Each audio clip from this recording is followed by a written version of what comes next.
Operation సింధూర్తో సరిహద్దుల్లో భారత భద్రతా బలగాలు సరిహద్దుల్లో శౌర్యాన్ని ప్రదర్శించాయని ప్రధాని మోడీ అన్నారు. త్రివిధ దళాలకు తన అభినందనలు తెలిపారు. పాక్ పీఓకేను వదులుకోవడం తప్ప మరో గత్యంతరం లేదని మోడీ స్పష్టం చేశారు. మతం పేరు అడిగి మరీ అమాయకులను చంపారని, కుటుంబ సభ్యుల పిల్లల కళ్ళ ఎదురుగానే చంపారని అసహనం వ్యక్తం చేశారు. भारत की पराक्रमी सेनाओं को, सशस्त्र बलों को, हमारी खुफिया एजेंसियों को, हमारे वैज्ञानिकों को, हर भारतवासी की तरफ से सैल्यूट करता हूं। हमारे वीर सैनिकों ने ऑपरेशन सिंदूर के लक्ष्यों की प्राप्ति के लिए असीम शौर्य का प्रदर्शन किया। उनकी वीरता को, उनके साहस को, उनके पराक्रम को आज समर्पित करता हूं हमारे देश की हर माता को,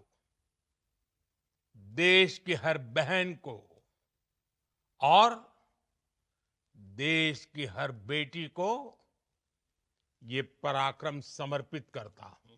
22 अप्रैल को पहलगाम में आतंकवादियों ने जो बर्बरता दिखाई थी, उसने देश और दुनिया को झकझोर दिया था। छुट्टियां मना रहे निर्दोष मासूम नागरिकों को धर्म पूछकर उनके परिवार के सामने,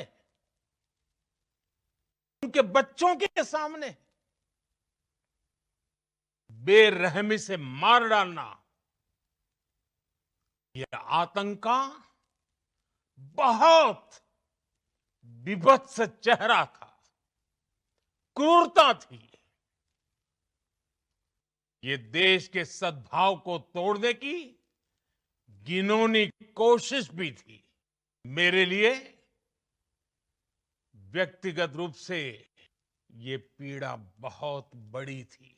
इस आतंकी हमले के बाद सारा राष्ट्र, हर नागरिक, हर समाज, हर वर्ग, हर राजनीतिक दल एक स्वर में आतंक के खिलाफ कड़ी कार्रवाई के लिए उठ खड़ा हुआ। मैं सबसे पहले भारत की पराक्रमी सेनाओं को, सशस्त्र बलों को,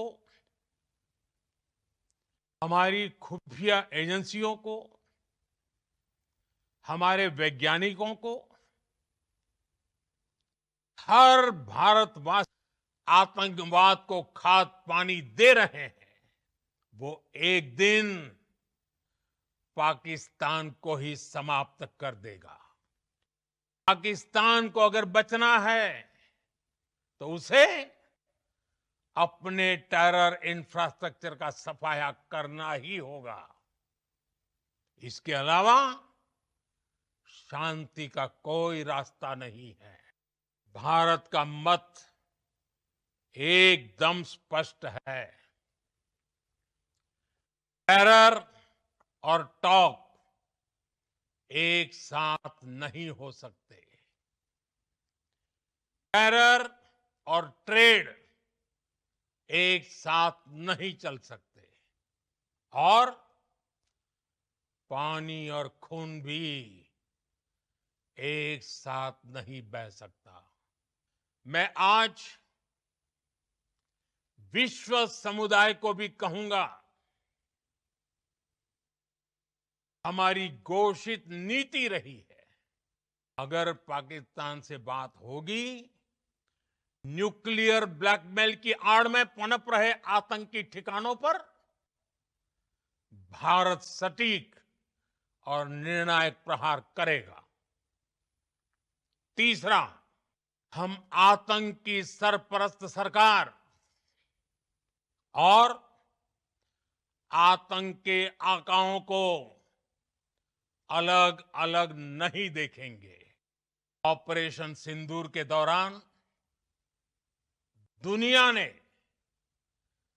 पाकिस्तान का वो घिनौना सच फिर देखा है,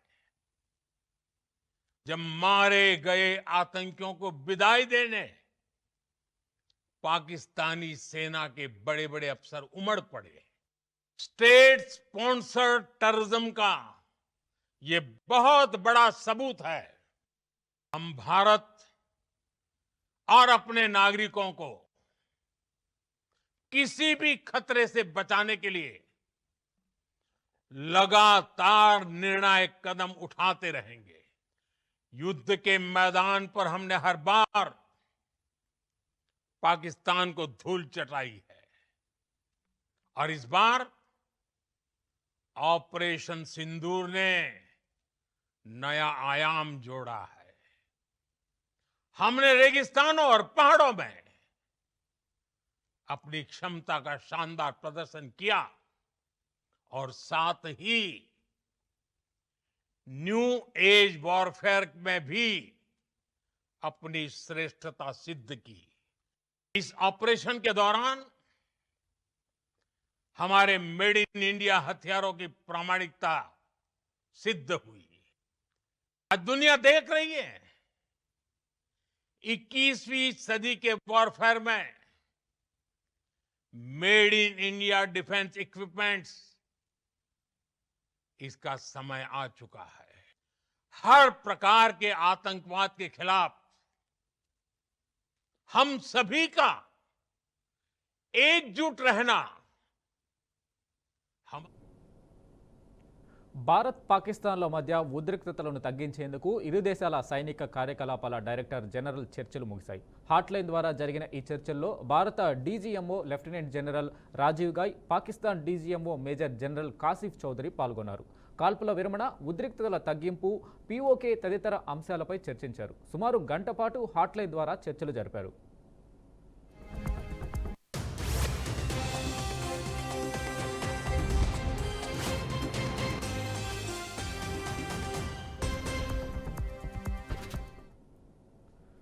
ఆపరేషన్ సింధూర్లో భాగంగా మే 7న జరిపిన దాడుల్లో ఉగ్ర స్థావరాలని లక్ష్యంగా చేసుకున్నట్లు రక్షణ శాఖ అధికారులు స్పష్టం చేశారు. ఉగ్రవాదం, ఉగ్రవాదులపైనే తమ పోరు అని అన్నారు. పాకిస్తాన్ సేనలు ఉగ్రవాదులకు అండగా నిలిచాయని, ఈ పోరాటాన్ని తమ పోరాటంగా మలుచుకున్నాయని ఆర్మీ అధికారులు వివరించారు. దీంతో భారత సైన్యం ధీటుగా జవాబు ఇచ్చిందని చెప్పారు. పాక్లోని నూర్ఖాన్, రహీం యార్ ఖాన్ ఎయిర్ బేస్లపై దాడి దృశ్యాలను ప్రదర్శించారు. The opening statements by the three senior officers who are here with me. You all know them well now. However, for those who were not here yesterday, let me introduce you to them.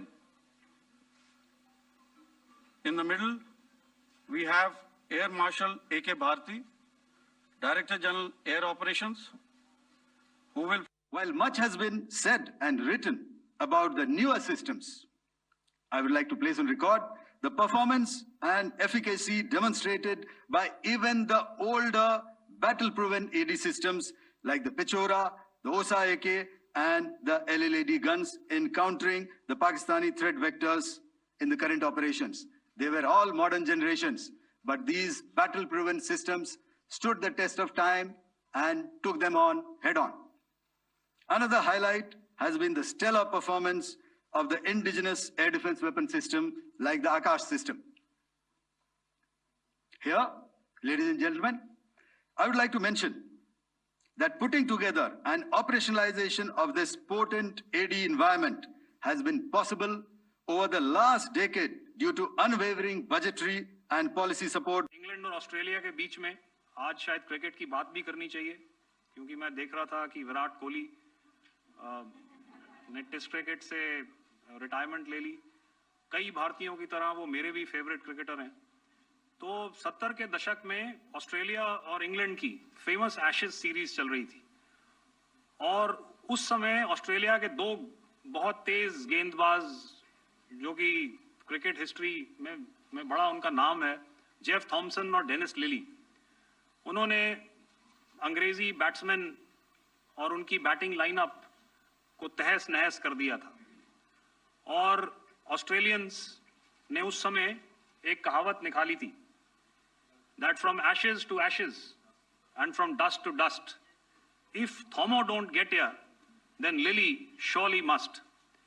और अगर आप इस layer को देखें तो आप समझ जाएंगे। And identified using various techniques and technologies affording quick and clear distinction between commercial, neutral and hostile aircraft or flying objects at ranges in excess of the anticipated attack range.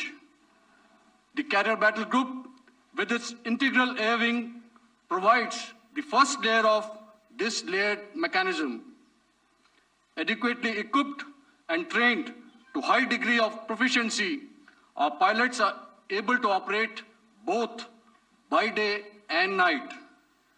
In the current standoff, the presence of our aircraft carrier with large number of MiG-29K fighters and airborne early warning helicopters prevented any suspicious or hostile aircraft to close the Carrier Battle Group within several hundred kilometers.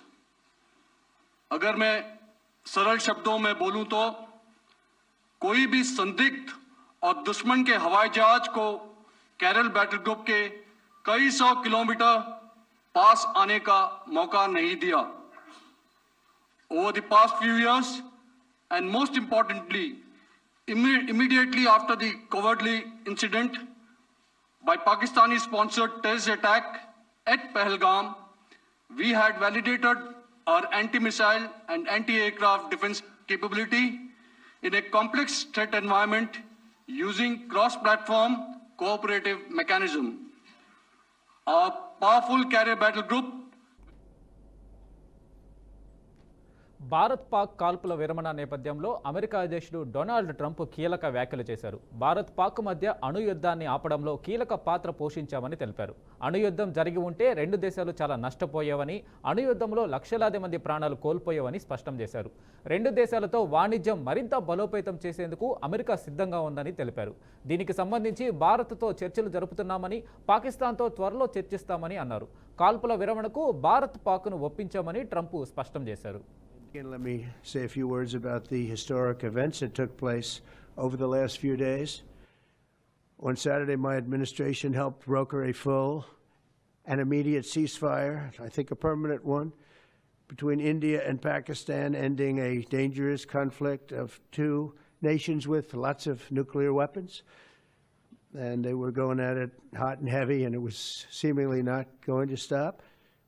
And I'm very proud to let you know that the leadership of India and Pakistan was unwavering, powerful, but unwavering in both cases, and having these, they really were, from the standpoint of having the strength and the wisdom and fortitude to fully know and to understand the gravity of the situation. And we helped a lot. And we helped also with trade. I said, come on, we're going to do a lot of trade with you guys. Let's stop it. Let's stop it.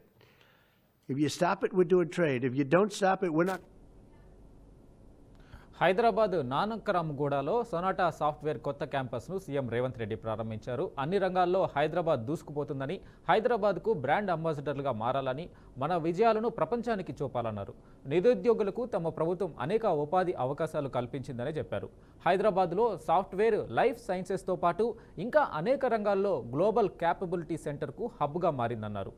AI ready data సెంటర్లు, తయారీ కేంద్ర రంగాలకు కేంద్రంగా మారిందన్నారు. పెట్టుబడులతో రాష్ట్రం అభివృద్ధి చెందుతుందని CM Revanth Reddy ప్రయత్నమన్నారు. Transgenders or third gender into Hyderabad traffic department. We are building a dry port and connecting it to Andhra Pradesh seaport with a dedicated road and railway corridor. We are building India's most planned city within Hyderabad, that is called Bharat Future City. AI City will be part of it. We are building the Young India Skills University and Young India Sports University. We are building Young India Integrated Residential Schools in 100 assembly constituencies. And also, Miss World contest is happening in Hyderabad now, you know better than me. We will ensure more global. And how we can move forward by integrating this AI technology.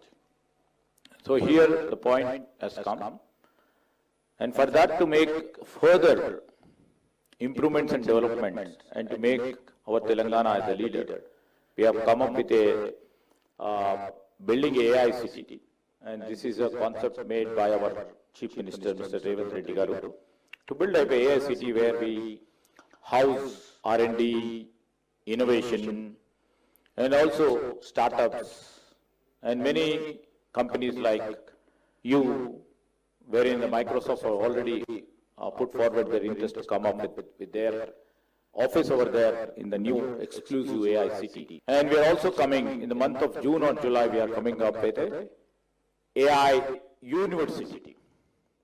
And that will fetch all the people to reskill and upskill. The technology strength what these people have, about 2 to 3 lakh people who are employed in GCCs in Hyderabad, they have to be upskilled and reskilled in the process of time. Until unless they do that, they become redundant. So this is what we are planning.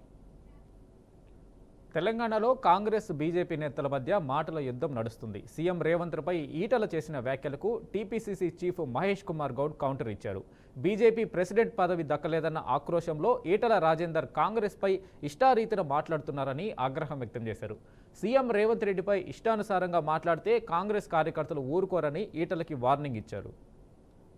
అడుగాడు ఆర్థిక నిపుణులతో చక్కగా చూడిచి ఇవన్నీ చేస్తా ఉన్నట్టు సందర్భం, మాటికి అభివృద్ధి గురించి, ముఖ్యమంత్రి గురించి కిషన్ రెడ్డి గారు, సంజయ్ గారు, రాజేందర్ గారు ఏం మాట్లాడుతూ అర్థమవుతలేదు. అడుగడుగున అడ్డుపడుతుంది బీజేపీ. రాష్ట్ర అభివృద్ధికి అడ్డుపడుతుంది ఎవరు? కిషన్ రెడ్డి, ఈటెల రాజేందర్ మీ గ్యాంగ్ కాదా? మెట్రోకు నిధులు. తెలంగాణ ముఖ్యమంత్రి రేవంత్ రెడ్డి గవర్నర్ జిష్ణుదేవ్ వర్మతో భేటీ అయ్యారు. మంత్రి శ్రీధర్ బాబుతో పాటు హైదరాబాద్లోని రాజ్భవన్లో గవర్నర్ను కలిశారు. భారత్ పాక్ మధ్య ఉద్రిక్తతల నేపథ్యంలో దేశంలో నెలకొన్న తాజా పరిస్థితులు, తెలంగాణలో భద్రత విషయంలో ప్రభుత్వం తీసుకుంటున్న చర్యలను గవర్నర్కు ముఖ్యమంత్రి వివరించారు. అలాగే రాష్ట్రంలో తాజా రాజకీయ పరిస్థితులు, ప్రభుత్వం అమలు చేస్తున్న వివిధ సంక్షేమ అభివృద్ధి కార్యక్రమాలపై కూడా వీరి మధ్య చర్చకు వచ్చినట్టు తెలుస్తుంది. అలాగే రాష్ట్రంలో మంత్రివర్గ విస్తరణ పెండింగ్ పడుతూ వస్తున్న నేపథ్యంలో ఈ భేటీ రాజకీయంగానూ ఉత్కంఠగా మారింది.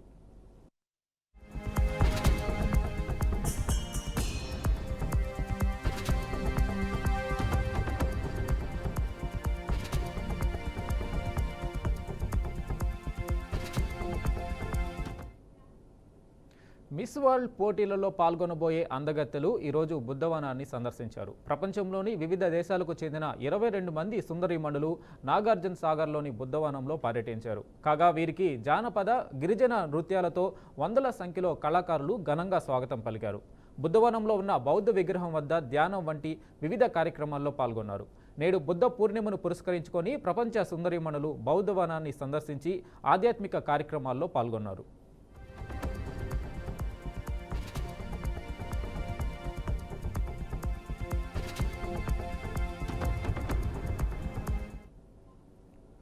తెలంగాణ ప్రభుత్వంపై ఎమ్మెల్సీ కవిత ఫైర్ అయ్యారు. రేవంత్ రెడ్డి 1,80,000 కోట్ల అప్పు తెచ్చి ఏం చేశారని మండిపడ్డారు. తెచ్చిన అప్పు రేవంత్ రెడ్డి ఏం చేశారో చెప్పాలంటూ ప్రశ్నించారు. ఒక్క ప్రాజెక్టు కట్టలేదని, పూర్తిగా రుణమాఫీ చేయలేదని, ఆడపిల్లలకు స్కీమ్ ఇవ్వలేదని, అసలు ఇంతకాలం ఏం చేశారంటూ కవిత నిలదీశారు. ముఖ్యమంత్రి గారు ఈయన ఏం చేసిండు దీంతోనే?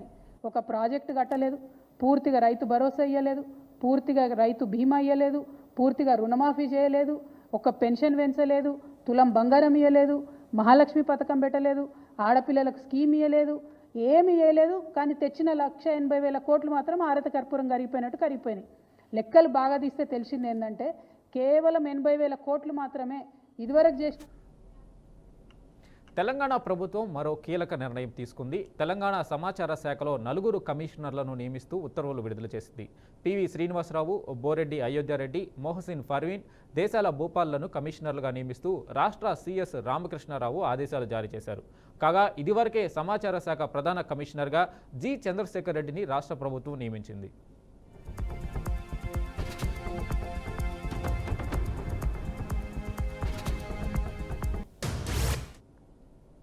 ఆంధ్రప్రదేశ్ రాష్ట్రంలోని అతిథి అధ్యాపకుల ఉద్యోగులందరికీ ప్రభుత్వం గుడ్ న్యూస్ అందించింది. ఏపీలోని ప్రభుత్వ జూనియర్ కళాశాలల్లో పనిచేస్తున్న అతిథి అధ్యాపకుల వేతనాల పెంపునకు కూటమి ప్రభుత్వం ఇటీవల ఆమోదం తెలిపింది. ఈ నేపథ్యంలో తాజాగా ఏపీ ప్రభుత్వం రాష్ట్రంలోని గవర్నమెంట్ జూనియర్ కాలేజీల్లో పనిచేస్తున్న గెస్ట్ లెక్చరర్లకు శుభవార్త చెప్పింది. వారికి జీతాలు పెంచుతూ ఇవాళ ఉత్తర్వులు జారీ చేసింది. అయితే ఇప్పటి వరకు గంటకు 150 రూపాయల చొప్పున నెలకు గరిష్టంగా 10,000 ఇవ్వాలనే నిబంధన ఉండేది. ఈ క్రమంలో ప్రస్తుతం గంటకు ఇస్తున్న 150 రూపాయల పారితోషికాన్ని 375 రూపాయలకు పెంచగా నెలకు అత్యధికంగా 27,000 రూపాయలుగా నిర్ణయించింది. ఇక ఈ నేపథ్యంలో తక్షణమే ఆదేశాలు అమల్లోకి వస్తాయని కూటమి ప్రభుత్వం వెల్లడించింది.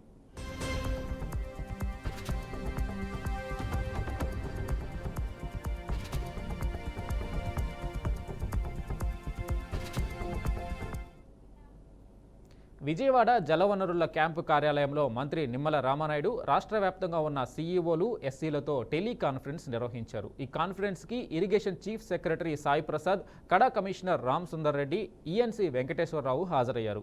ఇటీవల ముఖ్యమంత్రి చంద్రబాబు నాయుడు కాలువల తవ్వకం పన్నుల నిమిత్తం 344 కోట్ల రూపాయలు విడుదల చేశారని మంత్రి నిమ్మల తెలిపారు. ఈ పన్నులను స్వీయ పర్యవేక్షణ చేస్తూ మే చివరి నాటికి పూర్తి చేయాలని అధికారులను ఆదేశించారు.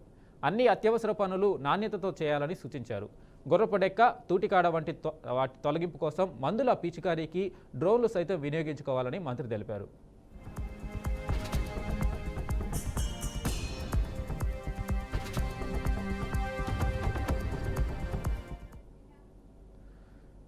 బీజేపీ ఎంపీ ఈటల రాజేందర్ ఇంటి ముందు ఉద్రిక్తత నెలకొంది. ఈటల ఇంటి ముట్టడికి యూత్ కాంగ్రెస్ నాయకులు పిలుపునిచ్చారు. ముఖ్యమంత్రి రేవంత్ రెడ్డిపై అనుచిత వ్యాఖ్యలకు నిరసనగా ఈ ధర్నా చేస్తున్నట్లు తెలిపారు. దీంతో కాంగ్రెస్ నాయకులను అడ్డుకునేందుకు రాజేందర్ ఇంటి వద్ద పోలీసులు బారికేడ్లు ఏర్పాటు చేశారు. ఈటలకు మద్దతుగా బీజేపీ, బీజీవైఎం నాయకులు అతని ఇంటి వద్దకు చేరుకుంటున్నారు. ఇరు పార్టీల నేతల రాకతో ఎంపీ నివాసం ముందు ఉద్రిక్తత నెలకొంది.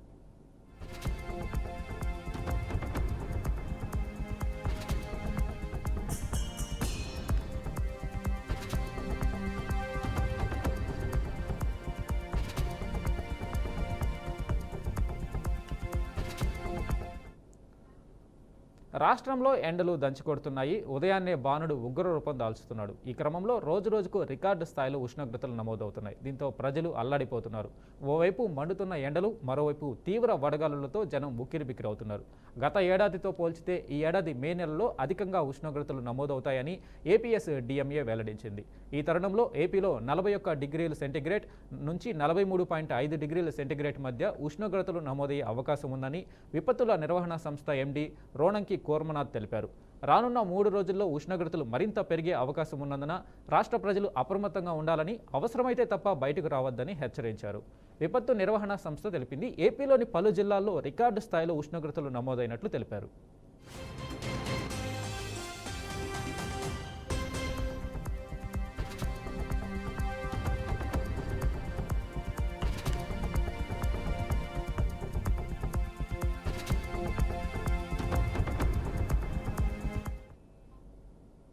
పాకిస్తాన్తో కాల్పుల విరమణ విషయంలో ఒక అవగాహనకు వచ్చే ముందే కేంద్ర ప్రభుత్వం అన్ని రాజకీయ పార్టీలతో సమావేశం నిర్వహించి పార్లమెంటును ప్రత్యేకంగా సమావేశపరచాల్సిందని కర్ణాటక ముఖ్యమంత్రి సిద్ధరామయ్య అభిప్రాయపడ్డారు.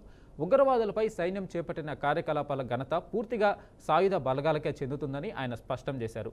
కాల్పుల విరమణ ఒప్పందం చాలా కీలకమైన, తీవ్రమైన అంశమని అన్నారు.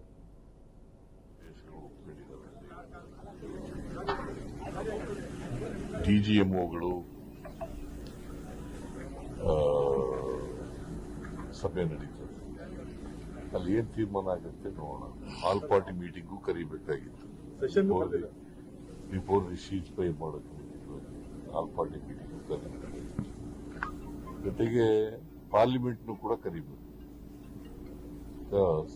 It's a very serious matter. ಮೈಸೂರಿನಲ್ಲಿ 3 ಜನ ಮಕ್ಕಳು ಮಾತ್ರ ಇದ್ದಾರೆ. ಬಾಕಿಯವರೆಲ್ಲ ಹೊರಟಿದ್ದಾರೆ.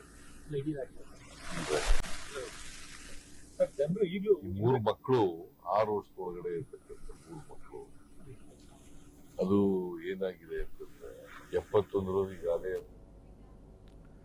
భారత్లో పాలస్తీనాకు మద్దతుగా శాంతియుత నిరసన చేపట్టిన వారిపై దాడికి దిగిన ఘటన తాజాగా వెలుగులోకి వచ్చింది. దేశవ్యాప్తంగా ఇజ్రాయెల్ పాలస్తీనా ఉద్రిక్తతల నేపథ్యంలో డామినోస్ పిజ్జా అవుట్లెట్ల ముందు పాలస్తీనాకు మద్దతుగా శనివారం నిరసన ప్రదర్శనలు చేశారు. గాజాలో సైనిక కార్యకలాపాల కోసం ఇజ్రాయెల్ దళాలకు డొమినోస్ సంస్థ ఆహారాన్ని అందించిందని, ఈ నేపథ్యంలో డొమినోస్ బాయ్కాట్ అంటూ నిరసన చేశారు. Revolutionary workers party of India, Naujawan భారత సభ, దిశ స్టూడెంట్స్ ఆర్గనైజేషన్, స్త్రీ ముక్తి league, Delhi state anganwadi workers and helpers union వంటి అనేక పౌర సమాజ సంఘాలు, సంస్థల సహకారంతో ఈ నిరసనలు చేశారు. ఈ నేపథ్యంలోనే పూణేలో డొమినోస్ ముందు పాలస్తీనాకి సపోర్ట్ చేస్తూ కాలేజీ స్టూడెంట్స్ నిరసన తెలిపారు. పాలస్తీనాకి మద్దతు తెలుపుతుంటే పాకిస్తాన్కి సపోర్ట్ చేస్తున్నారని భావించి వారిపై కొందరు వాహనదారులు దాడికి ప్రయత్నించారు. మరోవైపు అక్కడే ఉన్న పలువురు ఇది పాకిస్తాన్ సపోర్ట్ కాదని గ్రహించి దాడికి దిగే వారిని అడ్డుకొని ఉద్రిక్తతగా ఉన్న వాతావరణాన్ని కంట్రోల్లోకి తెచ్చారు.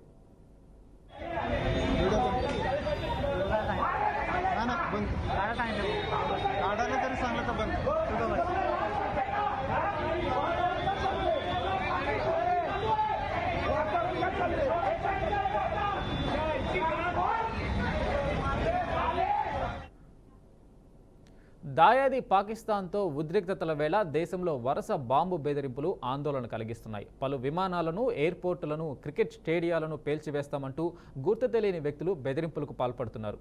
తాజాగా జైపూర్లోని సవాయ్ మాన్సింగ్ క్రికెట్ స్టేడియానికి మరోసారి బాంబు బెదిరింపులు వచ్చాయి. స్టేడియానికి ఈరోజు బాంబు బెదిరింపులు వచ్చినట్లు అదనపు ఎస్పీ లలిత్ శర్మ వెల్లడించారు. స్పోర్ట్స్ కౌన్సిల్ అధికారిక ఈమెయిల్ ఐడికి ఈ బెదిరింపు మెయిల్ వచ్చినట్లు ఆయన చెప్పారు. ఈమెయిల్తో అప్రమత్తమైన పోలీసులు వెంటనే అక్కడికి చేరుకొని స్టేడియాన్ని ఖాళీ చేయించారు. బాంబు స్క్వాడ్, డాగ్ స్క్వాడ్ సాయంతో క్షుణ్ణంగా సోదాలు నిర్వహించారు. అయితే ఈ తనిఖీల్లో ఎలాంటి పేలుడు పదార్థాలు, అనుమానాస్పద వస్తువులు లభించలేదని, ఘటనపై కేసు నమోదు చేసి దర్యాప్తు చేపట్టినట్లు ఎస్పీ లలిత్ శర్మ తెలిపారు.